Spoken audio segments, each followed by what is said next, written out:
आज मी तुम्हाला गोष्ट सांगणार आहे दोन बगळे आणि एका कासवाची. नीट ऐकायचे. खूप छान ते फ्रेंड्स होते. दोन बगळे आणि एक कासव. खूप खूप खूप त्यांची मैत्री होती आणि ते रोज भेटायचे आणि रोज खेळायचे एका तलावामध्ये. तलावाच्या अवतीभोवती आणि तलावामध्ये त्यांना फार फार फार मजा यायची.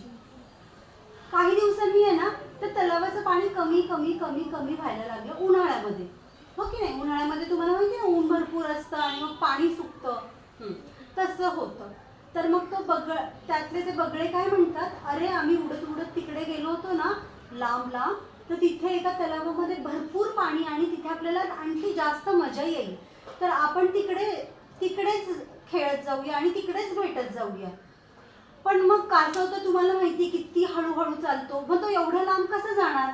मग ते विचार करतात आणि मग त्यांना एक युक्ती सुचते. ते काय म्हणतात, काहीच अवघड नाहीये.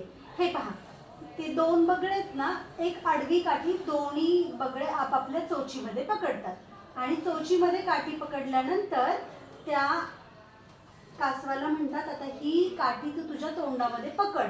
आणि मग आम्ही उडतो. आम्ही उडत उडत उडत उडत उडत उडत तुला त्या दूरच्या तलावाकडे घेऊन जातो. पण फक्त एक महत्त्वाचं काम कर, ते म्हणजे जेव्हा आम्ही उडायला सुरुवात करू ना, उंच उंच जाऊ ना, तू अजिबात काही बोलायचं नाही. कासव म्हणतो ठीक आहे. आणि मग ठरल्याप्रमाणे एक आडवी काठी दोन्ही बगळे आपल्या चोचीमध्ये पकडतात. कासव मध्यभागी आपल्या तोंडाने ती काठी पकडतो आणि मग दोघे उडायला लागतात उडतात आणि उंच उंच उंच उंच जातात आकाशामध्ये. कासव पहिल्यांदाच उंच एवढ्या आकाशामध्ये गेलेला असतो, त्यालाही खूप मजा येते. आणि तुमच्या माझ्यासारखे खालून जे बघतात ना, त्यांना पण फार मजा येते. ते म्हणतात, ए बघा बघा, कासव उडतोय, किती छान. आणि कासव पण खूप एक्साइट झालेला असतो, त्यालाही खूप मजा येत असते. आणि मग तो काय म्हणतो, ए बघा, आपल्याकडे सगळे आश्चर्याने बघतायत.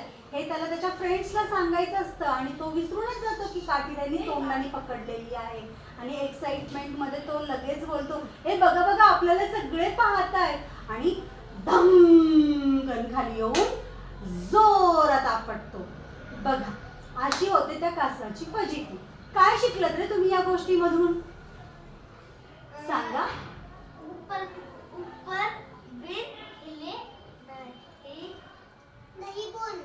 हाँ, नहीं बोलना चाहिए था. जब अपने अच्छे दोस्त हमें कुछ बताते हैं तो हमें दोस्त की बात सुननी चाहिए.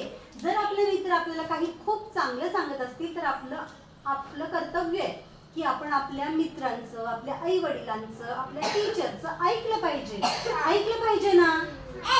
येस. ओके, चला मग छान मस्त मोठ्या आवाजामध्ये टाळ्या वाजवा. गोष्ट आवडली असेल तर